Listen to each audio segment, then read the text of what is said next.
dia fazemos escolhas, tomamos decisões, moldamos nossa vida. Vivemos centrados em nós mesmos, nossas vontades, nossos desejos, nossas opções. Estamos sempre em busca de um significado, como se a nossa própria vida precisasse ter um motivo, um propósito. No final das contas, acabamos questionando a nós mesmos e querendo novas chances, novas escolhas, novos caminhos. Ansiando por um horizonte promissor, buscamos felicidade e paz verdadeiras. E vemos que nada nesse mundo é capaz de mudar a nossa história. Mas e se fosse possível mudar tudo? E se existisse alguém que pudesse transformar a nossa vida completamente?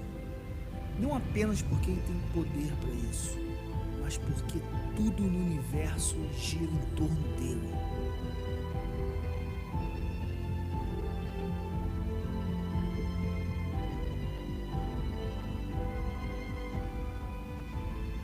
Aquele que nos criou pode fazer tudo novo. Quando pararmos de pensar que tudo na vida é sobre nós e entendermos que, na verdade, é tudo sobre Jesus.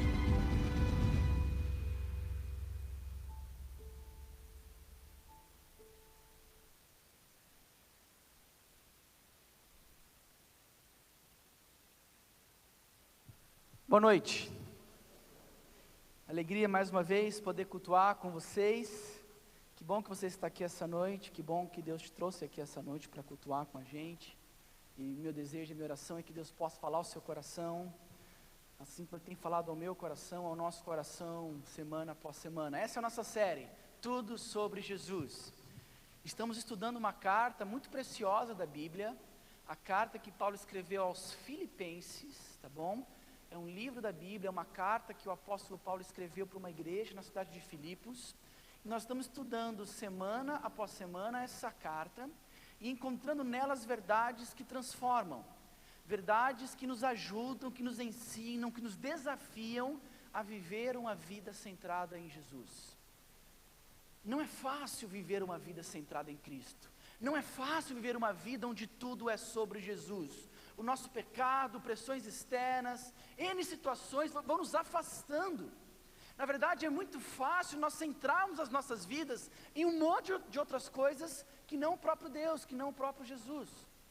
Muitos centram a sua vida em dinheiro, muitos centram a sua vida em carreira, muitos centram a sua vida em relacionamentos, muitos centram a sua vida na área acadêmica. Tudo isso são coisas muito boas, é claro, são coisas importantes, é verdade. Mas nenhuma delas é suficiente para você colocar a sua vida totalmente apoiado nessas coisas. Nenhuma dessas questões da vida são suficientes para sustentar as nossas vidas e nos ajudar a lidar com os nossos dilemas, com as nossas situações do dia a dia, com os nossos problemas. Nós precisamos de um perfeito Salvador. Nós precisamos aprender o que é uma vida centrada em Cristo.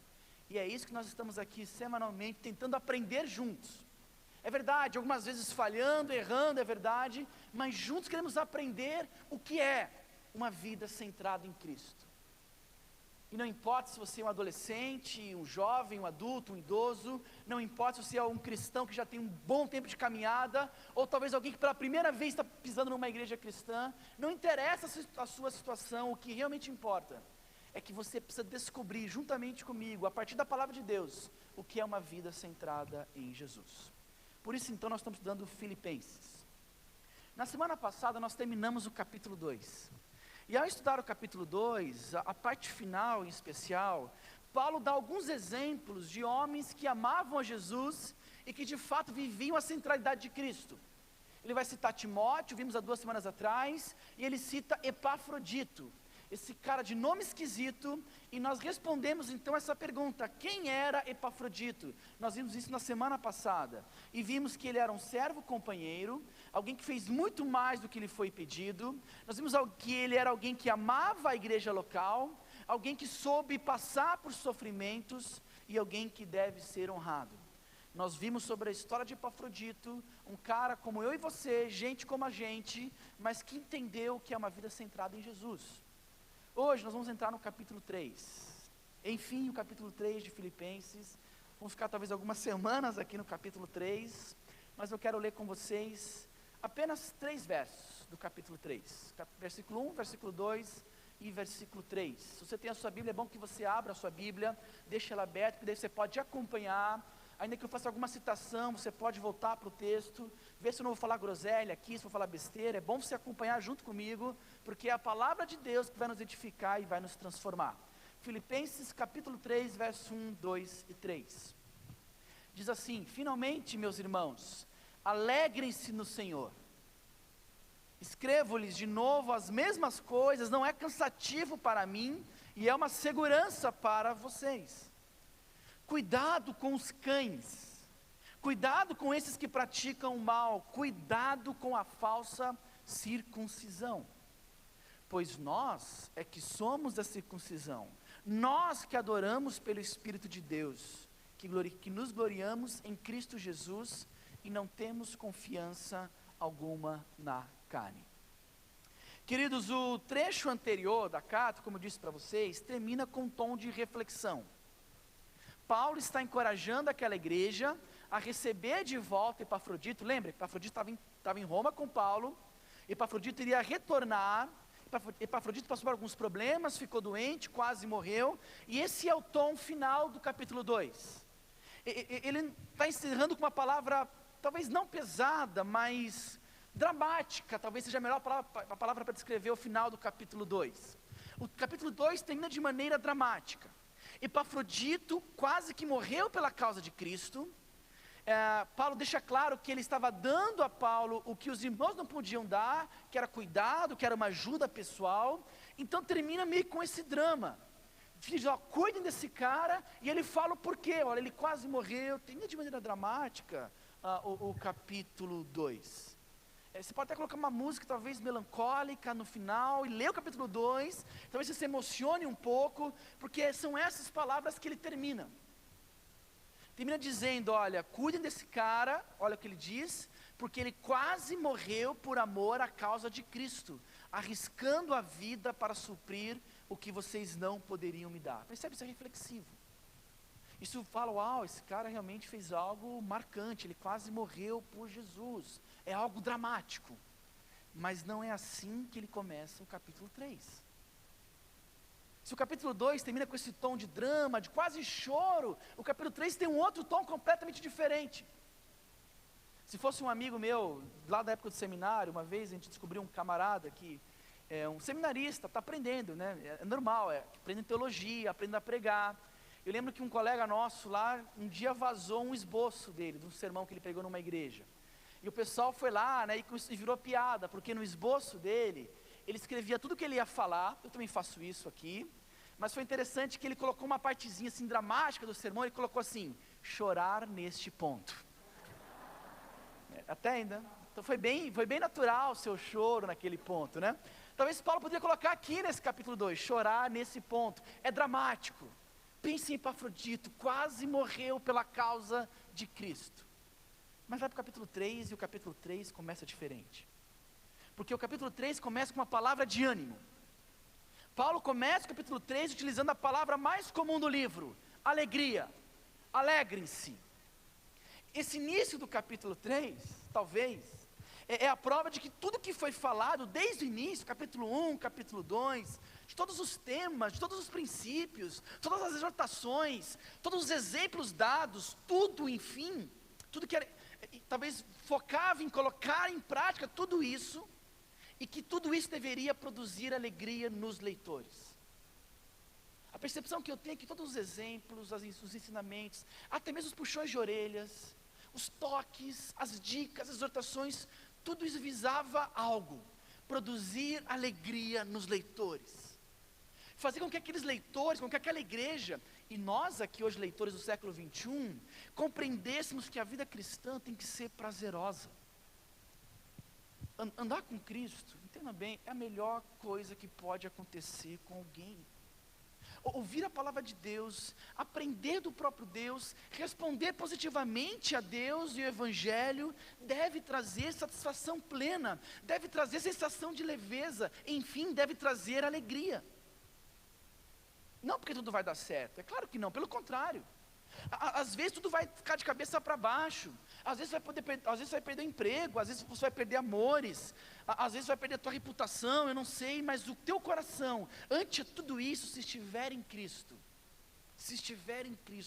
Ele tem tudo. Aliás, essa carta, ela foi escrita por um cara que estava preso, que havia passado por extremas dificuldades, e que mesmo sofrendo, ele escreve para uma igreja que também estava sofrendo. Ele cita no capítulo 1, que a igreja estava passando por provações, das mesmas provações que Paulo passou, quando esteve naquela cidade. Quando Paulo passou em Filipos e começou essa igreja, ele foi açoitado, ele foi jogado num calabouço. Esse cara sofreu, essa igreja estava sofrendo, e ainda assim, um dos temas principais da carta é alegria. Esse finalmente aí do início do capítulo 3, talvez é um resumo do que Paulo falou até agora. Aconteça o que acontecer, pegue tudo que eu ensinei, e tudo que eu ensinei, tudo que eu exortei, tudo que eu indiquei para vocês, só tem um propósito: produzir alegria no coração de vocês. Porque é assim que tem que ser a vida cristã, ela tem que ser leve, ela tem que ser alegre. Alegria aqui, eu boto no telão, eu definiria como a capacidade de descansar, confiar e ter prazer na pessoa de Jesus. Isso é alegria, isso é a verdadeira alegria cristã. É a capacidade de descansar, de confiar e de ter prazer na pessoa de Jesus. É por isso que é muito bonito, até mesmo o final desse verso 1. Porque ele diz, olha, eu posso afirmar essa verdade várias e várias e várias vezes. É um prazer para mim poder falar para vocês da confiança em Jesus. Ele não se cansa de falar sobre isso, tanto que ele vai repetir esse tema novamente, ainda algumas vezes, durante a carta, porque ele fala, é uma segurança para vocês. É legal essa palavrinha que ele usa no final do versículo 1, é uma segurança para vocês. Eu vou ficar repetindo isso, porque isso é algo que você deve se apegar. E isso é algo firme, verdadeiro, é algo certo. Acreditem no que eu estou falando. De fato, descansem, confiem e tenham prazer em Jesus. Porque olha, é a melhor coisa que pode acontecer com vocês. É essa afirmação de Paulo no versículo 1. Alegria então é a capacidade de descansar, confiar e ter prazer em Jesus. Isso é uma segurança para a igreja dele. Você crê nisso? Você tem vivido realmente isso? E sabe por que eu pergunto isso? Porque você e eu sabemos do quanto nós precisamos diariamente sermos lembrados dessa verdade. Eu e você precisamos a cada dia, a cada hora, a cada minuto, pregarmos essa verdade para nós mesmos, porque a nossa capacidade de esquecer, de não descansar, a nossa capacidade de não confiar, a nossa capacidade de não ter prazer em Cristo é enorme. A capacidade que eu e você temos de não nos alegrarmos do Senhor, pelo contrário, de deixar a vida nos abater pelas pressões, pelas tentações, pelos problemas da vida, é gigantesco. A nossa capacidade de colocar nossa esperança, confiança e prazer em qualquer outra coisa que não em Jesus é enorme. É por isso que Paulo no capítulo 3 fala, eu vou ficar repetindo, e é um prazer poder repetir isso, porque vocês vão esquecer, e eu quero que vocês lembrem constantemente da alegria do Senhor. Eu sempre lembro da frase do C.S. Lewis, quando ele nos advertiu dizendo, não permita que a sua alegria dependa de algo que você possa perder. Talvez é isso que Paulo está tentando lembrar aquela igreja aqui. Lembrem-se, alegrem-se no Senhor. E eu vou ficar repetindo, e é um prazer para mim lembrar vocês dessa verdade, porque eu sei que a gente se esquece bastante dessa verdade. Então essa lembrança constante, essa ideia de confie em Jesus, descanse no seu plano perfeito, tenha prazer no relacionamento com Ele, essa é a coisa mais importante para você, isso é a verdadeira alegria, por isso alegrem-se no Senhor. antes de caminhar ainda para o versículo 2, eu penso que a gente pode aplicar isso de diversas maneiras no nosso dia a dia. Por exemplo, se alguma situação te abater, te preocupar, se alguma situação te tirar do eixo, tirar da situação onde você se encontra, pregue para você mesmo, Filipenses capítulo 3, versículo 1. Como Paulo, não canse de repetir para você mesmo quem é Jesus e o que Ele fez por nós, o que Ele fez por você. Não canse de repetir que você foi salvo por Ele, e ter sido salvo por Ele foi a melhor coisa que poderia acontecer com você. Não canse de repetir essas verdades, e mesmo que você se esqueça dela, e mesmo que você se pegue não confiando, não tendo prazer, não descansando em Jesus, lembre que Ele é um Deus de graça e que já perdoou completamente todos os seus pecados. Até mesmo o pecado de não confiar, de não descansar e de não se alegrar nele. Essas verdades, queridos, são motivos para eu e você nos alegrarmos em Jesus todos os dias da nossa existência. É por isso que Paulo, de maneira muito bela, coloca isso logo no meio do livro, aí no capítulo 3. Ele fala, olha, o que eu ensinei até agora, as minhas exortações, os meus toques, os meus exemplos, eles têm um foco: produzir verdadeira alegria no coração de vocês. Fazer com que vocês vibrem com Jesus e vibrem com o Evangelho. Fazer com que vocês amem cada vez mais a Jesus. Esse é o objetivo. E se alegrem nesse processo. E curtam esse processo. Uma vida centrada em Cristo é essa vida de alegria. Não porque é tudo bem, não porque ela tem ausência de problemas, mas porque é uma confiança, porque é um prazer, porque é uma dependência de Jesus. Isso produz serenidade. E é isso que produz verdadeira alegria. Eu quero passar para o próximo ponto, mas eu não posso deixar, acho que eu já citei esse exemplo, se não me falha a memória, quando eu preguei sobre alegria lá atrás, ainda em Filipenses, mas não tem como citar esse exemplo da história do autor daquele livro, daquele hino, Sou Feliz com Jesus. Talvez muitos de vocês conhecem esse hino, que eu não tenho a mínima ideia qual seja o número dele, no HCC ou no CC, mas está lá, vocês conhecem, não é? Sou feliz com Jesus. E a história desse hino, ela é fantástica, mas ela é extremamente triste. Porque é a história de que um homem, um pai de família, num só acidente, perdeu todos os seus filhos. Se não me falar a memória, acho que eram 4 filhas, 4 meninas. Alguém pode soprar aqui no meu ponto eletrônico. 4 meninas, obrigado, falaram no ponto aqui. Um homem que num naufrágio perdeu suas 4 filhas, somente a sua esposa sobreviveu. Quando ele ficou sabendo do naufrágio, ele ficou extremamente preocupado, ele não tinha notícia nenhuma, ele recebeu apenas um telegrama da sua esposa, dizendo, salvo só.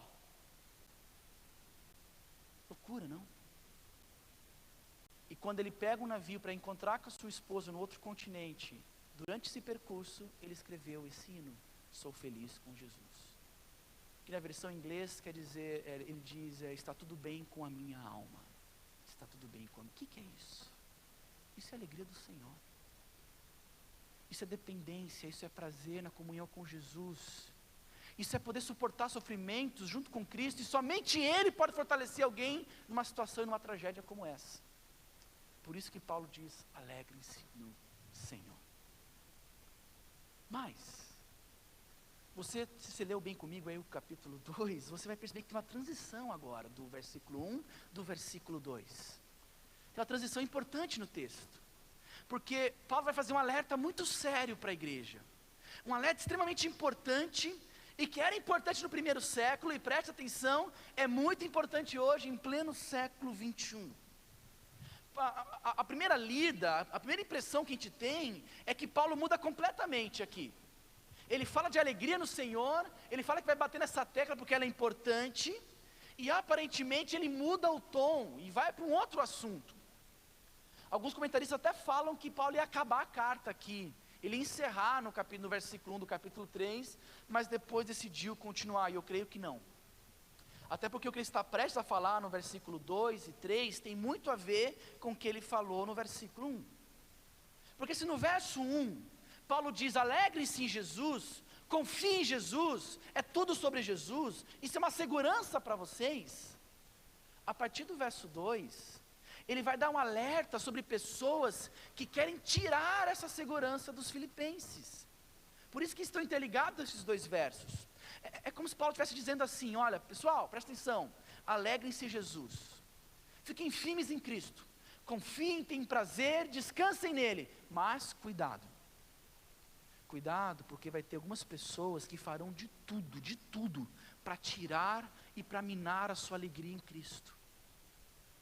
E pior, pessoas de dentro da própria igreja, não são pessoas de fora, não são contextos externos, não, pessoas de dentro da própria igreja cristã, com ensinos aparentemente piedosos, farão de tudo para tirar Jesus do centro. É por isso que estão interligados então esses dois versos, porque é isso que ele quer dizer a partir do verso 2, e por isso então esse alerta agressivo a partir do verso 2. E antes de continuar na mensagem, para você entender muito bem o contexto todo do verso 2, verso 3, e entender bem a mensagem da semana que vem, você precisa entender muito bem o contexto da igreja primitiva no primeiro século. Você precisa entender que a igreja cristã, o cristianismo, ele nasceu dentro do contexto judaico, dentro do judaísmo, certo? Jesus era judeu, seus discípulos eram judeus, o cristianismo ele nasceu dentro da cultura judaica. E quando a igreja começou a avançar, não só para os judeus, mas para todo mundo, também para os gentios são não judeus, começou a ter certa dúvida sobre quais costumes, quais regras judaicas deveriam ser impostas sobre os novos cristãos. Entenda bem, pega os apóstolos, muitos deles judeus, viveram o judaísmo a vida toda, conheciam os costumes, as práticas, a Torá, e aprendem quem é Jesus. Eles têm a missão de sair pelo mundo e pregar quem é Jesus. Mas a pergunta era: eu só prego Jesus? Ou será que eu tenho que também ensinar sobre o judaísmo? Como vai funcionar isso daí na prática? Então houve certa dúvida no início da igreja cristã. A pergunta era: será que os novos convertidos, ao crerem em Jesus, ao compreender o evangelho, ao responder em fé, será que eles também não precisariam se ajustar à religião judaica? Essa era a pergunta. Será que eles precisariam aceitar não só a Cristo, mas também aceitar a dieta judaica? Será que eles não teriam que abraçar também o calendário judaico? Ou principalmente, será que os homens que ao se converterem, os gentios, não judeus, ao se converterem, será que eles não precisariam passar também pela circuncisão? E para quem não sabe o que é a circuncisão, era uma marca da fé judaica, onde todo menino, no 8º dia de vida, tá bom, ele passava por uma pequena cirurgia de retirar o prepúcio do seu órgão genital. É algo parecido hoje em dia com a fimose que se faz, né? A circuncisão era uma marca externa da aliança com Deus. E aí então parava essa pergunta: e agora? Quando os não judeus se converterem, eles precisam também se circuncidar? E a resposta foi não. A resposta bíblica, você vai isso lá em Atos capítulo 15, a resposta é não. O cristianismo não é um braço do judaísmo. Você não precisa se tornar um judeu para viver plenamente a vida cristã. Isso é muito claro e ensinado no Novo Testamento. O problema é que tinha lá um grupo de desocupados que estavam meio percorrendo o caminho de Paulo, visitando as igrejas que Paulo tinha plantado, e estavam promovendo um falso ensino da religiosidade no meio dessas igrejas. Eles iam com a conversa muito bonita, dizendo: olha, vocês estão indo muito bem, Paulo fez um grande trabalho, que legal que vocês vivem para Cristo, que legal que vocês compreenderam o Evangelho, tudo isso é muito importante, mas olha, falta só agora, para vocês completarem esse processo, para vocês completarem a salvação de vocês, vocês precisam adotar algumas práticas judaicas. Esse era o discurso sorrateiro e perigoso desses falsos mestres na igreja primitiva. Eram homens que maldosamente estavam tirando o evangelho do centro e introduzindo a religiosidade. No caso aqui, a religiosidade judaica. Preste atenção, isso é importante. A religiosidade é uma relação com Deus pautada exclusivamente no desempenho humano. É aquilo que você faz para Deus, é aquilo que eu ofereço para Deus, é aquilo que eu sacrifico, e Deus, em razão do meu sacrifício, Deus, em razão da minha ação, Ele vai lá e me abençoa, Ele vai lá e atende as minhas orações. A religiosidade pega o seguinte: faça e você será aceito. Eu faço e por isso eu realmente serei salvo. E essa conversa estava ganhando espaço no meio da igreja cristã. Os caras diziam: olha, crer em Jesus é muito legal, mas não é o suficiente. Somente salvação pela graça é muito bacana, mas olha, não é suficiente. Vocês precisam de algo mais. Deixa eu introduzir algumas práticas, e com essas práticas, aí sim, Deus vai te aceitar, te abençoar e te salvar. E Paulo vai pegar pesado demais com esses caras. É por isso então que a tônica nos versos 2, no verso 3, vai ser agora muito mais pesado. E a ideia de Paulo vai ser: rejeitem esses falsos mestres que pregam falsos ensinos. Essa vai ser a pegada agora. Então alerta para eles, e preste atenção, alerta para a gente hoje. E eu quero então olhar para esse verso 2, e aqui nesse verso 2 ele vai propor 3 características dos falsos mestres. 3 características desses falsos mestres, e que a palavra de Paulo é: tomem cuidado. A NVI traduziu como cuidado. Ele fala por 3 vezes: cuidado, cuidado, cuidado.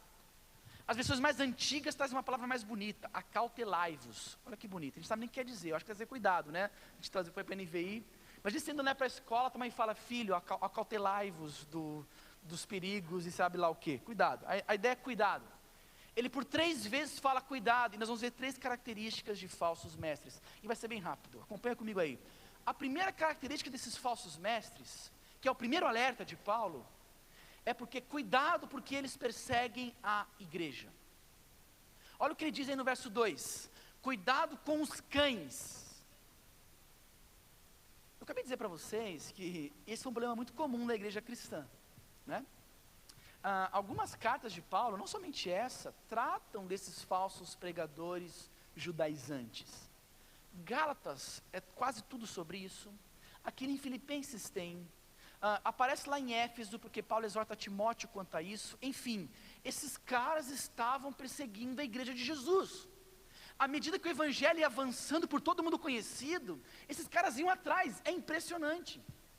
Eles saíram daquele eixo de Jerusalém, e parece que eles tinham uma estratégia de ir aonde Paulo ia, e Paulo plantava a igreja e ia embora, esses caras vinham depois. Era uma igreja nova, era uma nova liderança, tinham muito a crescer ainda, tinham muito a ser instruídos. Eles aproveitavam essa fragilidade e entravam com seus falsos ensinos. Eles perseguiam a igreja de Jesus. E a linguagem que Paulo usa, ela é forte, mas bem interessante, bem propícia, porque Paulo chama esses caras de cães. Cães. E essa palavra é legal porque os judeus chamavam os gentios de cães. Sabia disso? O judeu era um povo enjoado, que se achavam sempre lá o último biscoito do pacote. E eu virei carioca mesmo agora, né? Porque ia falar bolacha do pacote, mas é biscoito. A gente vai aprendendo, né? O judeu era enjoado, ele achava que só era eles e o resto, o mundo era judeus e o resto. E eles menosprezavam os outros povos. E eles tinham um linguajar muitas vezes pejorativo até para se referir a outros povos. Um desses linguajares era esse aqui, cães. Eles se referiam aos gentios de cães. E agora o que é interessante é porque agora Paulo chama os judeus, esses falsos mestres, de cães. Inverteu agora. E talvez esses falsos mestres judeus eram muito mais merecedores do apelido aqui, desse nome, porque eles gostavam de rodear as congregações. Eram homens que ficavam rodeando as igrejas, sempre procurando entrar nessas igrejas com ensinos novos, atraentes é verdade, mas queriam destruir completamente a igreja de Jesus naquele local. Por isso, pessoal, o alerta. O primeiro ponto é rápido, mas é um alerta. Esses caras ainda existem, eles sempre existiram, eles vão sempre continuar existindo, querendo atrapalhar a igreja de Jesus. Eles perseguem a igreja. Ao longo da história cristã, aonde você vê a igreja, onde você vê o evangelho, você vê esses caras xarope atrapalhando a igreja de Jesus. Então, cuidado. O alerta continua sendo o mesmo alerta para nós hoje, porque a igreja cristã sempre conviveu com esses falsos pregadores. Por isso, então, o alerta. Cuidado com o que você ouve.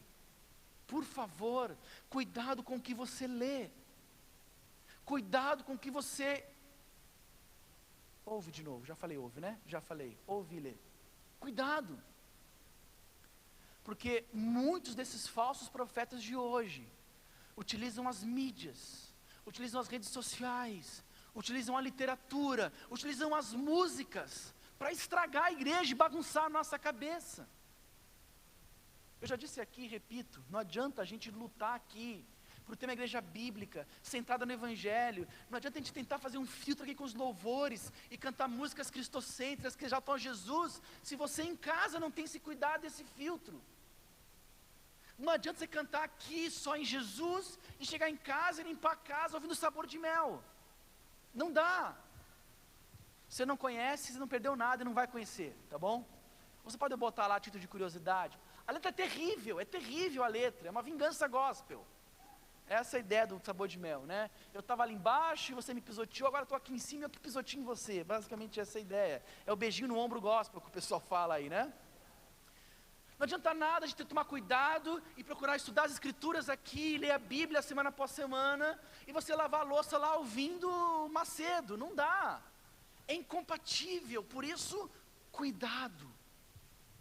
Cuidado porque eles perseguiam e continuam perseguindo a igreja de Jesus. A segunda característica que Paulo diz, cuidado, e olha o que ele fala, com esses que praticam o mal. A segunda característica é que eles são perversos.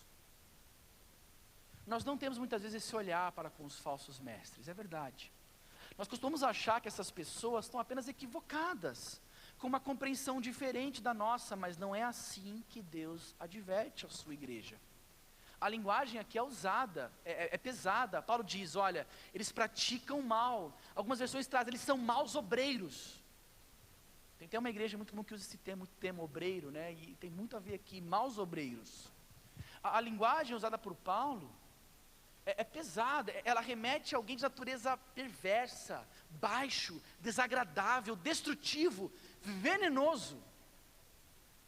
Todos esses adjetivos são usados nessa palavrinha aqui, cabem muito bem nessa palavrinha. São traduções possíveis da palavra que Paulo usou. E aqui tem algo interessante, porque lá no capítulo 1, você vai ver que tinha gente pregando evangelho mal intencionado. E Paulo diz, não, deixa quieto. O importante é que o evangelho está sendo pregado. Ele preserva a mensagem, ainda que a motivação do pregador seja má. Aqui é o contrário. Aqui não é a motivação, mas é o conteúdo da mensagem. E por isso então ele pega muito pesado.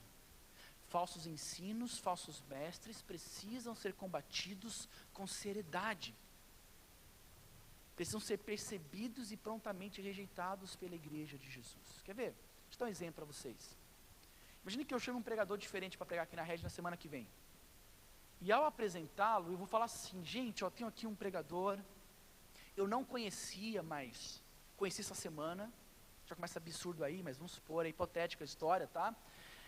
E eu falo assim, esse cara aqui é um baita pregador, eu vi um vídeo dele no YouTube essa semana, porque ele se apresentou, fui pesquisar, olha que pregação, o cara prega muito, mas muito, muito bem. Eu quase que me converti de novo a ouvir pela internet esse cara de novo, se tivesse apelo eu convertia de novo, o cara prega muito, muito, vai ser ótimo, mas tem um problema só, pessoal. Ele tem eu descobri que ele tem algumas dificuldades pessoais, embora que ele pregue muito, algumas dificuldades que me incomodou um pouquinho, mas acho que vai passar. Eu começo a contar um pouquinho da dificuldade pessoal que esse cara tem. Eu falo assim, olha, esse pregador aí que a gente vai ver essa noite, ele foi acusado e confirmado a acusação de tráfico de mulheres. Ele trabalhava sequestrando mulheres na Venezuela, mulheres e meninas, e trazendo para praticar turismo sexual lá no Nordeste. Mas olha, é um cara joia, que prega muito, hein? Como é que seria a tua reação ao ouvir essa apresentação de um cara que pratica essas coisas? Eu te garanto que você talvez na hora iria se levantar e ia falar, esse cara eu não ouço. Ele pode falar o que ele quiser, mas a conduta dele, não é assim? Você se levantar e falar, não, cara, esse cara pratica o mal, esse cara é perverso. Eu não posso ouvir um cara desse e achar que é tudo normal. Entendam bem, é dessa forma que Deus quer que a gente lide com falsos mestres que ensinam falsas doutrinas. A linguagem de Paulo é: esses caras são perversos, são homens maus, eles são venenosos. E eles falam assim, mas Tiago, mas será que a gente tem que pegar tão pesado só por causa do ensino? E presta atenção, queridos, o ensino errado gera falsas conversões. Falsas conversões mantêm pessoas no inferno. A gente não pode brincar com aquilo que é essencial, porque aquilo que é essencial determina a vida das pessoas, determina a eternidade das pessoas. A gente não pode brincar com isso. Precisamos compreender que qualquer revisão do Evangelho é uma completa perversão do Evangelho. Não podemos negociar. Terminando esse ponto, qualquer pessoa que deseja acrescentar algo, qualquer pessoa que deseja acrescentar qualquer coisa para a nossa aceitação diante de Deus, que não somente o sacrifício de Cristo, essa pessoa tem que ser vista como alguém extremamente perigosa para a igreja de Jesus. Esse é o sentimento de Paulo que ele quer gerar na igreja dos Filipenses. Se esse cara está a fim de colocar algo entre eu e Deus, que não Jesus Cristo, rejeita, não ouça. Se esse cara quiser acrescentar algo, para que você seja aceito por Deus, que não o sacrifício de Jesus, rejeite. Esse cara é mau, esse cara é perverso, não escute. É nesse tom que Paulo queria alertar a igreja aos Filipenses. E por último, o terceiro cuidado do versículo 2, ele diz: cuidado com os cães, cuidado com esses que praticam o mal, e olha o que ele diz: cuidado com a falsa circuncisão. E a terceira característica é que eles utilizavam elementos bíblicos, mas de maneira completamente deturpada. Essa é a terceira característica de falsos mestres. Eles usam elementos bíblicos, eles citam a Bíblia. Isso faz com que a mensagem dele, uau, ele citou a Bíblia, mas eles usam de maneira deturpada e para tirar Cristo do centro. Por exemplo, Paulo fala aqui da falsa circuncisão. Começa por ali, lembra? Esse ensino da circuncisão tirava completamente o mérito de Cristo na nossa salvação e transferia para o nosso próprio mérito. É como se para aqueles homens de Filipenses, para serem aceitos por Deus, não bastasse somente crer em Jesus. Eles teriam que crer em Jesus e esse estraga tudo. Quando você coloca um i ou um mais, você estragou. É somente crer em Cristo, é somente Jesus que salva, é somente a mensagem do Evangelho, nada mais. É somente por Cristo, é somente pela graça. Quando você coloca um i, quando você coloca um mas, você estraga tudo.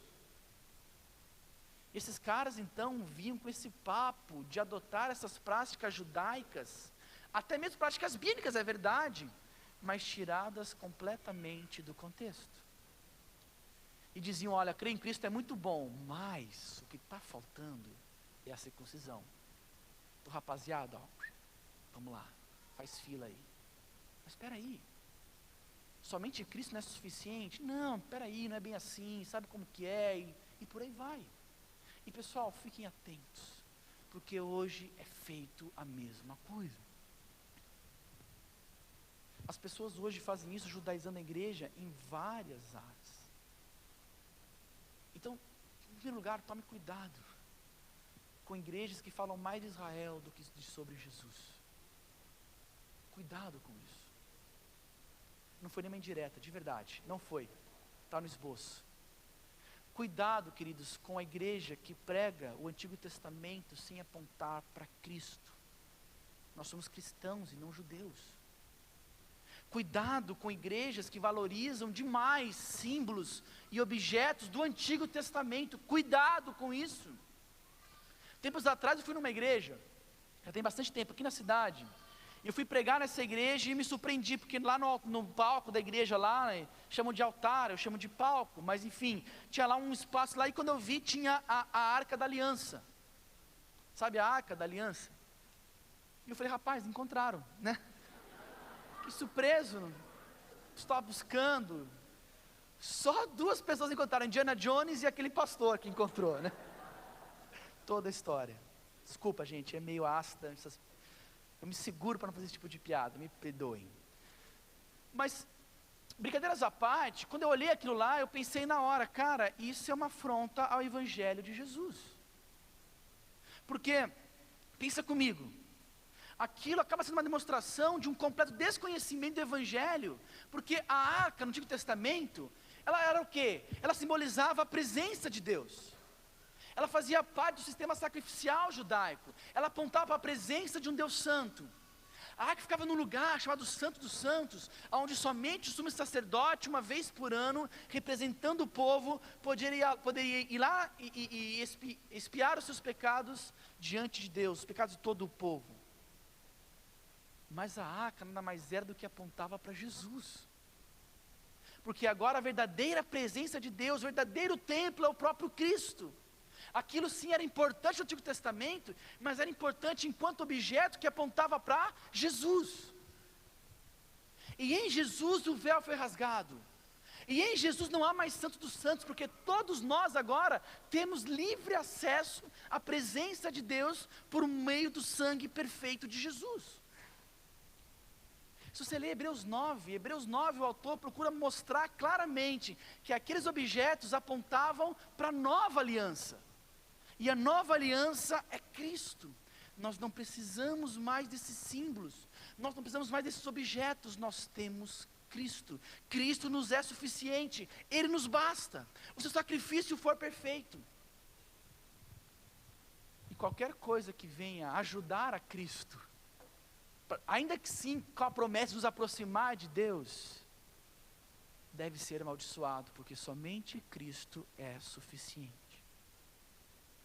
A vontade que eu tenho é perguntar para essas igrejas, mas vem cá, por que a arca está aqui? Jesus não é suficiente para nos conectar a Deus? Por que a arca? Por que o candelabro? Por que a bandeira? Somente a lembrança do Evangelho não é suficiente para que vocês tenham um livre acesso à presença de Deus? E a resposta é sim, por isso cuidado com aqueles que utilizam de elementos bíblicos, mas de maneira completamente deturpada. E eu poderia ir longe aqui, galera. Eu poderia falar, por exemplo, e vou falar do dízimo. Essa semana eu vi um vídeo, não vou nem botar aqui porque tinha uma parte de zombaria, eu acho que não convém aqui, mas eu vi um vídeo e eu vou transcrever para vocês as palavras desse pastor, que parece que se retratou, e eu achei isso muito bom, mas olha o que ele disse. Palavras desse pastor, tá ok? Por favor, não cotem essa parte do vídeo e postem na internet, vai dar muito problema. Mas olha o que ele disse. Quando você dá uma oferta aqui nesse altar, palavras desse pastor, tá ok? Você está garantindo que Deus vai ouvir a sua voz. Deus vai ouvir a sua voz. Deus vai ouvir a sua oração. E ele completa, é impossível Deus ouvir a oração de quem não é dizimista, de quem não é ofertante. Forte, não? Que heresia, não? Esse cara atribuiu à oferta, ao dízimo, um valor redentor. Ele colocou o dízimo quase como intermediário entre o homem e Deus. Quer ir até Deus? Vá até Jesus? Não, mais ou menos. Entregue o seu dízimo. Isso é mentira, isso é heresia. E nós precisamos combater isso, porque isso atrapalha e prejudica demais a igreja de Jesus. É alguém que se utiliza de elementos bíblicos, de palavras que estão na Bíblia, mas distorcem o seu uso e o seu significado, e com isso enganam cristãos. E, queridos, eu tenho que terminar aqui, mas eu poderia ir longe. Hoje em dia já tem igrejas cristãs, evangélicas, querendo guardar as festas judaicas, ler a Torá nos cultos. Tem sido comum encontrar cristãos usando o quepá, aquele chapéuzinho dos judeus, buscando ligações genealógicas com o povo israelita, para que possa ter nacionalidade judia. É comum encontrar nas igrejas músicas e danças judaicas sendo inseridas. já citei aqui a bandeira de Israel, muitas vezes é colocada em evidência nessas igrejas, e eu pergunto, né, será que um árabe que queira conhecer a Cristo, ele entraria nessa igreja? Eu acho difícil. E o shofar é tocado, e por aí vai. Querem adotar a dieta judaica e vão se perdendo. Em algumas igrejas, você tem que tirar o sapato, porque chama que lugar de templo, e para você entrar no templo, como era no antigo templo, ali era um lugar santo, então tinha que deixar, entrava todo descalço, um cheiro horrível na igreja, mas acontecia.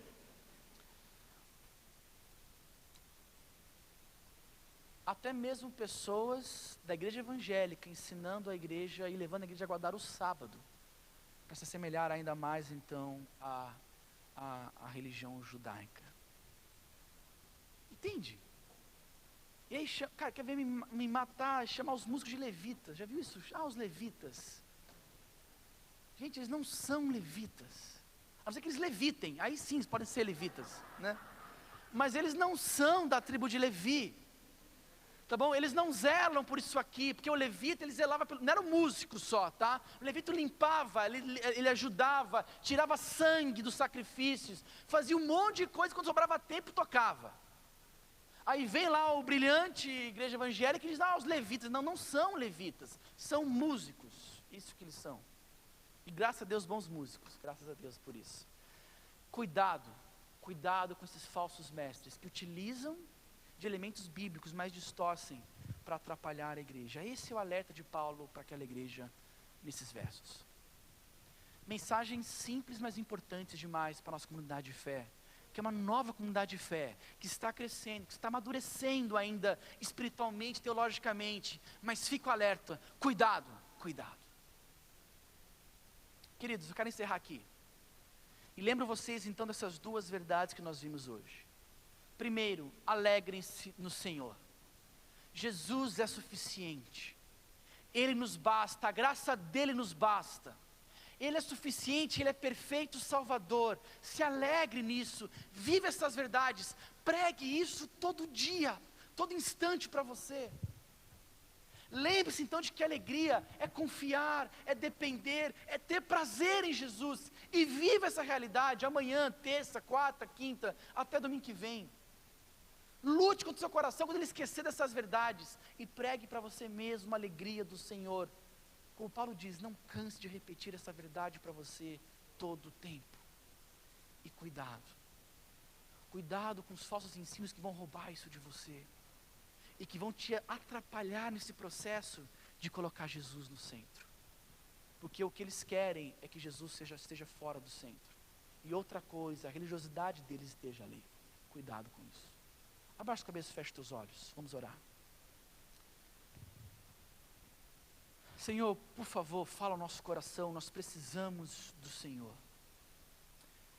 nós precisamos da Tua direção, nós precisamos que o Senhor, que o Teu Santo Espírito fale ao nosso coração e nos instrua, a partir da Tua palavra.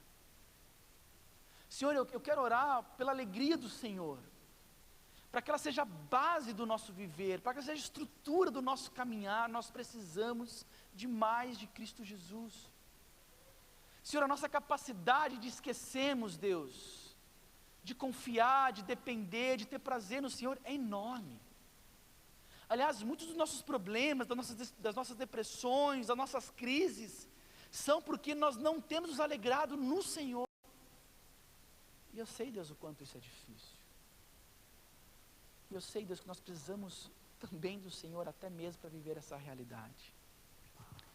Senhor, por favor, fala no nosso coração nesse instante, para que aquele que veio cultuar a Ti hoje, Deus, e está atribulado, está cansado, está talvez passando por crises difíceis, Deus, na vida, seja em qual área for, e que tem tido dificuldade, Deus, em confiar, em depender e ter prazer no Senhor, eu oro, Deus, para que, de maneira muito amorosa, o Teu Santo Espírito fale ao coração dessas pessoas, para que eles saiam daqui, Deus, hoje, querendo decorar Filipenses 3:1, e repetir, segunda após segunda, ao longo dessa semana, essas verdades que transformam, e que essa mensagem, e que essas verdades, Deus, possam criar raízes no coração dessas pessoas, e que a partir dessa semana elas possam experimentar, Deus, a alegria do que é viver contigo.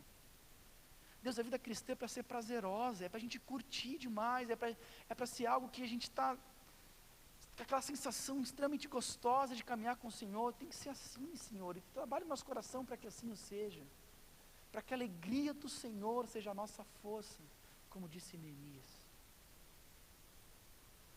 Deus, eu quero orar pela tua igreja, que pertence ao Senhor. Não é minha igreja, mas é do Senhor essa igreja, Senhor. Eu quero orar para que o Senhor nos proteja, por favor, de falsos ensinos, de falsos mestres. Falsos mestres que certamente vão nos rondar, como sempre rondaram a igreja de Cristo. Falsos mestres, Deus, que vão talvez utilizar linguajares bonitos e bíblicos, mas que podem afastar pessoas do Senhor. Deus, fala por favor ao nosso coração, nos afasta desses homens maus, perversos, nos dá, Deus, um bom senso crítico para rejeitar essas músicas, para rejeitar pregações, para rejeitar livros que não vão apontar para Jesus, e nos faz, Deus, crescer verdadeiramente no entendimento do Evangelho, nos faz, Deus, amar a Jesus, nos faz viver uma vida onde tudo é sobre Jesus. É isso que eu oro, Deus, em Cristo Jesus, o Senhor da nossa vida, o Senhor da existência, em nome dele que nós oramos. Amém.